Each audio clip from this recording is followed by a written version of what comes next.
It's the Riot Podcast, the Tuesday, December 5th edition. Today on the show, Kiss, ABBA, and being cringe on a first date. We also talk about some of the worst movie and TV dads, as well as why I have an issue with Christmas Vacation. Isaiah has a controversial opinion on it that has a surprising amount of support, I would say. It's a pretty popular movie, pretty popular Christmas movie. It is. And I'm calling it into question. Yeah. And as you will hear in the segment, and you can make up your own mind, but I was surprised to see how many people are on your side with this controversial take. I loved it. I don't know if there's anything else to add. It was a good podcast. It sure is. You'll see for yourself here. Enjoy. We'll catch you next time. See you guys. You won't hear a show like this anywhere else. And that's probably for the best. The worst of the riot. Radio U. Now, this is a big question here. Is it time to be cringe on first dates? Cringe. Seems like something picturing you that you would avoid. I would try not to be cringe. Let's see, the tides are turning against you. A new survey of 2,000 Gen Z and millennials, people that would be the most likely to be dating, says that 73% are no longer afraid to reveal things about themselves that might be considered cringe on a first date. That's not good. You don't think it's good? I would say keep that to yourself on the first date. If you want to find a love, you got to find somebody that loves your cringe. Yeah, but you don't need to introduce yourself with the cringe. I feel as if you could probably highlight some of your non-cringy aspects. I'm sure you have lots of things about you that's not cringe. But don't you think the cringiest parts of you are what makes you you? It does. And I think you being like goofy is good. But I think being goofy on a first date, it's just, yet again, you're trying to make a first impression. Like most of the time, you and your significant other at some point will get to the point where you're like goofy around each other and real cringe. But that's never the first date. I don't know. 74% also said they find it attractive when someone on a date reveals cringy things about themselves. I don't believe that for a second. They're setting you up for failure. I'm telling you right now. This study says this. I'm telling you it's not true. 3 out of 4 people that you're likely to be on a date with are saying this is what you should do. No, I'm telling you right now, this is terrible advice. No. Listen. What is the main thing that we talked about for the whole past year? Ick. Everybody knows what ick is, huh? We all remember ick. Ick is a real thing. Ick is still a thing in dating. And if you do this, you will give them the ick. I'm telling you right now. But if you give them, what's better? What is better? Hiding your ick for a few dates and then all of a sudden you start to really connect with somebody and then they find out your ick and then it's over? Or do you just get it out in the open right away and let things fall where they may? I think that you need to not lead with your ick. I would say when you're going on a first date with someone, usually they're expecting you on your P's and Q's. This is the best version of you. And everybody kind of understands that. We're all putting on a sort of charade. And then once they get to know your personality, they think you're funny, they already kind of like you, then you can start to become goofier. And as it goes on, the more they like you, the more goofy you can become. But that's how you are funny and goofy is you have your cringe side. You got to slowly work that in. Listen, your first date, it's not a job interview. You've got to be loose. You got to be loose. You want to be memorable. Like you think about it, it's again, comparing it to a job interview. If you go to a job interview, there's going to be 17 other people that come in and out the door and give almost the exact same answers as you. That could be the date too if you don't let your cringe side show a little bit. You can be fun and nice without being cringy. You can be fun and nice without being icky. You can be fun and a good time without being embarrassing. And I think on your third date, you could become more embarrassing. But yet again, it's so quick. They're so quick to X you. They're so quick to say, that date really didn't go that well. He was kind of weird. I would say the first date, be a little more reserved, still be fun, but don't be your weirdest self. I don't know. The numbers are stacked against you. The numbers don't lie. I'm just going off. I'm going to go off based off my personal experiences. Is what I'm going to go off of, not this study that I'm telling you I would never trust in a million years. I'm saying if you're playing the odds, there's a 3 in 4 chance you want to be cringy. I'm telling you, there's a 3 out of 4 times it'll be a positive. Apparently, I'm telling you, there's a 4 out of 4 chance. This study is fraudulent. Add a little riot to your Instagram feed. Follow @RadioU Official. The Riot. Radio U. Hudson, I recently have been delving into older Christmas movies. What do you mean older? Like black and white or? No. Like 1989. Okay. Is the one that I have at hand here. And that's National Lampoon's Christmas Vacation. One of my favorites. Possibly my favorite Christmas movie? No. Question mark? It is not. Is it actually? It's, can't say because Choice Champions is Christmas movies. Oh, true. In 2 days. So. Well, let me give you Gotta the play rundown my here. cards close to the vest. Because I've got an unpopular opinion. I'm not a huge fan of the Christmas Vacation movie. And the main reason is Clark Griswold. He's kind of a hard character to root for. He's the main character, but he's kind of a jerk the whole movie. A jerk? He's a jerk the whole movie. I don't know about that. What are you talking about? He's just trying to give his family a good Christmas. Listen, it seems as if the whole movie, people are going to hate this. I know they're going to hate this, but I'm going to say it. I mean, I have many of examples. Uh-huh. Endangers the lives of an entire family when he's on the icy roads, leads to the family car, going off the ramp. Uh-huh. Trespasses on a private property to chop down a Christmas tree. That happens. While holiday shopping for his wife, flirts with the sales clerk to the point where he's unable to recognize his own son standing next to him. Wow. That's a tough one. But yeah, it is. That's kind of his whole thing in every movie. He's trying to hold himself back, and he can't do it. There's a real duality to him. He's like fantasizing about other women the entire movie. But he's trying to not. He's trying so hard. He's really trying hard to not. He's trying to be a good dad. Yeah. Just seems he never as if follows through. He's trying. He is trying hard. Yeah. But then at the same time, failing miserably. Not the best example of a movie/TV dad. Well, yeah, but you're ignoring so many of the positive aspects. Let's hear some of them. Well, I think the top one is that he helps out Eddie and his family get Christmas gifts for the kids. That's a real nice thing to do. Uncle. That's a real nice thing. That's a nice thing. Yes, a nice thing. He's doing the lights. You think he's doing the lights and putting in all that hard work? Who's he doing that for? For everybody. He wants to give him a good family Christmas. He wants to give a good family Christmas. You have to have lights for a good family Christmas. It just seems like he's always just trying to, check himself. Uh-huh. I would say not the best example of TV/movie dad. He's flawed. He is definitely flawed. But that makes him relatable. To some people. Yeah. To a certain kind of father. Womanizers. Yeah. 8772 Radio U. I guess we can have a twofold question here. One, is Clark Griswold a bad dad? 2. I love this question. This is such a good question. 2, yeah, rate Clark Griswold as a dad. 2, would you want him as your dad? And 2, who's another underratedly bad TV or movie dad?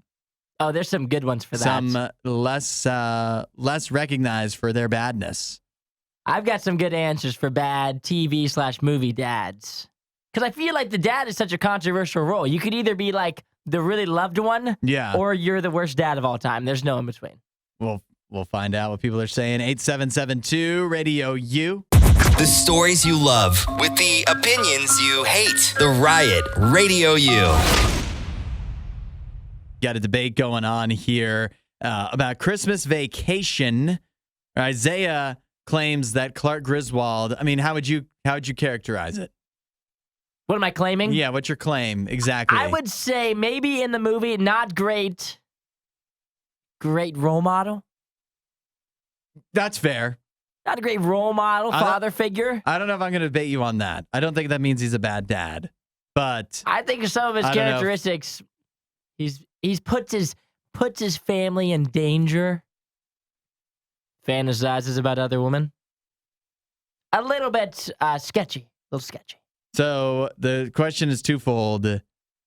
Is Clark Griswold a bad dad? And who are other TV or movie dads that get too much praise and not enough criticism? Max agrees with you, but just generally, he just doesn't like Christmas Vacation. It looks like he says, I got to go with you on that. Haven't been a fan of it since it came out. Regina says, all of your points are good points, and I prefer happier Christmas movies, even if not realistic. And she thinks he's a terrible dad and don't like that he's celebrated. Glad he's not her dad. Get him. However, Matt from Kansas says, I think he's a good dad. He is trying to provide good things for his family. He is trying. That's what I think. I think Matt hit the nail on the head here. He's not perfect. Oh, he's not. His heart is in the right place. There are things that he's doing that are okay. He maybe sometimes I could buy that he becomes a little selfish, but I think by and large, his heart is in the right place, and that's what's important. Some other overrated negative examples of dads in TV and movies. What else you got? I've got just bad dads in movies. Okay. I'm going to lead it off with what might be the worst dad. That's Thanos. He's pretty bad. I mean, he tossed one of his daughters off a cliff. Yeah. Needless to say, Thanos, maybe the worst. How about this one? Not exactly celebrated by most, no. I would say. What about this one? Harry Potter folk. Lucius Malfoy. Bad dad. Probably. I'll take your word for it. Oh, yeah. I forgot you don't do Harry Potter. Yeah, what is he, like a centaur or something? This one you'll get. Norman Osborn. Yeah. Spider-Man. He's tough, too. And I wrap it up with one of a movie that I really adore, Austin Powers, Dr. Evil. He creates his own son even though he has one. Yeah. He created Mini-Me when he already has a son to begin with. But people would say Dr. Evil trying to be a good dad, maybe. There could be an argument there for Dr. Evil. I think, that difficult to make. Difficult to make argument. Yeah. But I think of the four, he might be the best dad. But I don't know. Norman Osborn, you can find some sympathetic aspects for him. Here's a good one. Have you ever watched Always Sunny in Philadelphia? Yes. Frank, Danny DeVito. Yeah. Bad dad. Although, lovable character. Lovable, yeah. But you want to talk about flawed. He is, they say here, he is more interested in being a part of a group of friends than actually being a dad to his kids after being out of their lives for so long. Many are bringing up Homer Simpson, of course. Homer falls very much in line with Clark Griswold, actually. Wouldn't you say? There's similarities. There's a lot of similarities. Homer is a little better at controlling his, he's a little more faithful, I guess, to Marge. Yes, he is. But he's also stupider than Clark Griswold. I've got a good one. This is controversial. Matthew McConaughey, Cooper, and Interstellar. You think that's a bad dad? Is he a bad dad? He left. He said he'd come back. Did he come back? That's a classic dad dilemma where their ambition doesn't square with their love for their family, and they have to pick one or the other, and they can't get the balance right. The age-old problem. I mean, what would you think? What would Murph say? Yeah. He came back and she was on her deathbed. Murph. Can you hear me, Murph? Oh, I need to watch that again. Matthew McConaughey, great movie. Yeah. Bad dad. You should have never left. Possibly you should have never dad. left. This is Radio U's Worst of the Riot. The band Kiss has announced that although they are retiring, they will continue on performing live shows as digital avatars. Isaiah, how familiar are you with the band Kiss? I'm familiar. How many songs do you know? Of Kiss? Yeah. I'm sure I know a handful. I can think of 2 myself. Detroit Rock City, because it was in Rock Band, and obviously I Want to Rock and Roll All. Everybody knows that song.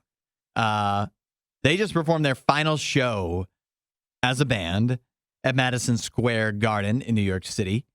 But at the end of that show, they revealed that although the characters of Kiss, Space Ace, Catman, Gene Simmons, although they are not going to be performing live anymore, they are now going to be immortalized as digital avatars, and they unveiled these digital avatars that will be continuing on. You'll be able to go to live Kiss shows where Kiss themselves won't be there, but the digital avatars will, and they perform out in the audience. And I imagine when they announced this, because, you think about Kiss, their fans, a little bit of an older crowd. Yes. And so I imagine when they announced that they were going to live on as digital avatars, the crowd went, come on now. Know your audience. I don't know. It looks like the crowd is pretty hype. Oh, are they? You could say their fans are older. Their fans are also very dedicated. And Kiss has done a remarkable job of merchandising and marketing themselves over the years. They have. They killed that. That's their thing. But by the way, they filled up Madison Square Garden, so they're doing something right. Do you think, though, people will be interested? Could this be the future of concerts? I'll tell you. Digital avatars? This is kind of how I imagine it. I can see it now. Okay. 50 years from now, they got this weird, dark indoor stage set up in the corner of, Universal Studios or some random weird spot in Vegas. People pay $10 to go around, stand in this dark, smelly room while watching virtual Kiss play a medley of their old songs. Most people buy a ticket just to go inside and cool off because it's hot outside. That's how you picture this. This is how I picture this. But think about this, though, right? Let's say you're let's say you're NF. Okay. And most of your money probably comes from touring, doesn't it? Yeah. I would say he probably a lot makes of it does. Most of his money that way. And he's only one man. And he's also got a family he needs to hang out with. He's also got to spend time writing and making new music. So what if he could either tour simultaneously, you put on 2 tours at once, or who's to say 2, 3, 5, 10, where your digital avatar is at all the other ones and you're just at one? Or why even tour at all? Why not just send the digital avatar out there? Back in my day, son, the artists used to be at the concert with you. It was crazy. But that's so old school. It wasn't a picture of them. Mm-hmm. Because, you could obviously just stand in your own home or have a party and listen to their music, very similar. But the difference of the concert is the artist is there. You get that connection with them. You can see them. They're dancing. It's a performance. Yeah. Instead of just the music video and then you out there dancing with people. It seems kind of bad. I don't know. With it.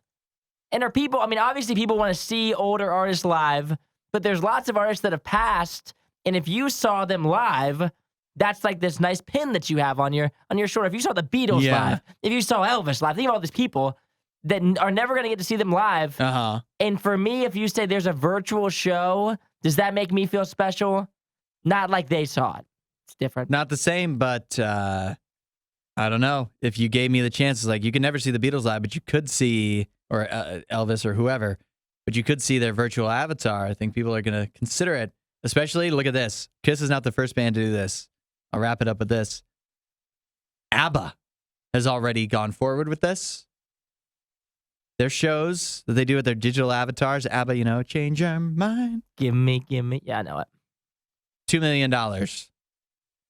Very impressive. A week. But listen, I feel like with ABBA, that's like you could put on a disco and have people out there dancing, and then that's just on in the background. It's kind of like a fun little concert where I feel like Kiss doesn't really fit that same vibe. Kiss is like you're rocking when you're in there. Part of it is the band, but here's maybe what we have to consider. Part of it is what you just mentioned with ABBA, the atmosphere. The nostalgic disco for ABBA works better, I think, than listen, what better example than Taylor Swift? You think Taylor Swift does a digital avatar? You think people aren't going to pay an arm and a leg to go see it? I hope not. Wasn't that a great Riot clip? While you're here, you should watch more of our videos and subscribe so you don't miss what we do next.